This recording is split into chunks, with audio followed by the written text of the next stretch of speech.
The history of Coppa really began when Hugh Osman had an idea to create a space where you can use it as an office during the day, or you can meet friends for a drink in the evening or have lunch. Designated zones where there's maybe a quieter space if you want to do some work and send emails, but also a relaxed atmosphere with really good quality food, really good quality drinks, served in a really friendly way. We've certainly had to adapt operationally to the volumes that come here. Typically here today, they'll probably do somewhere in the region of 800 to 1,000 covers for a Monday. Simplicity is a key element. Whatever we do, it has to be simple. And that's a mantra we live by in the kitchens, that when we're developing dishes and we're developing menus, we look at everything from how many times a dish has to be touched. We call it touch points. The more times you do it, obviously, the more complicated it is, and the more times there are the risk of errors. We're also really diligent about the numbers of ingredients. We don't believe in huge amounts of ingredients on a plate. Really simple food should be great quality food that's simply prepared and looks very simple on the plate, but beautiful. So a waiter has created an order on their handheld device, and they'll send the order to the kitchen. The technology disseminates each dish and scatters them around the kitchen. So only on each screen will the relevant dish be displayed at the relevant time that it takes to cook. So in theory, everything will come up to the pass virtually at the same time to help with the flow of the kitchen, to help with food quality, and to help the chefs be more efficient. That's the logic behind it. There is a plancha section, a larder section, pizza, pasta and hot starters. So there's quite a lot of information that has to be taken apart and distributed out. This screen behind me sees everything. That's the expo or pass screen, and that chef is the guy who's running the kitchen. This is the main expo screen of the restaurant, so all food coming out of the pass and all the tickets that are on order will be on this screen here.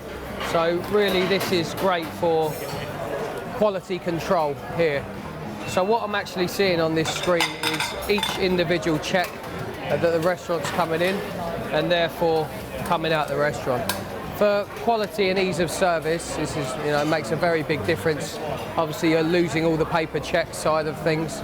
Okay, so there are lots more control as well with the features that you can do on the system, as in prioritising certain tables so that the chefs know that they're on a rush, or prioritising certain items, dishes. Also, when food gets sent from the pass, you can then tag that particular dish off of the screen so you know that's gone. So it's a very simple way of controlling things like no pens, papers, and when the table is finished, everything goes green. You know the table is ready to be checked, and then the table is ready to be sent to the customer.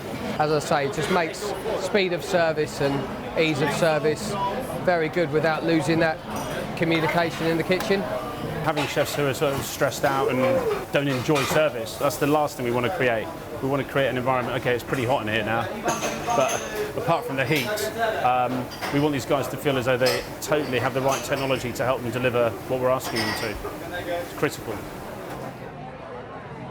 I think also working with QSR to evolve the product is important. We've done some work with them lately in terms of sort of looking at throughputs and how many checks a kitchen gets, almost getting scientific about certain times of the day, how busy you are versus other times of the day, and when does a kitchen really reach its sort of zenith of absolute output, and when does it really start to fall apart, and trying to sort of manage that to make sure that our booking system doesn't max out and kills shifts.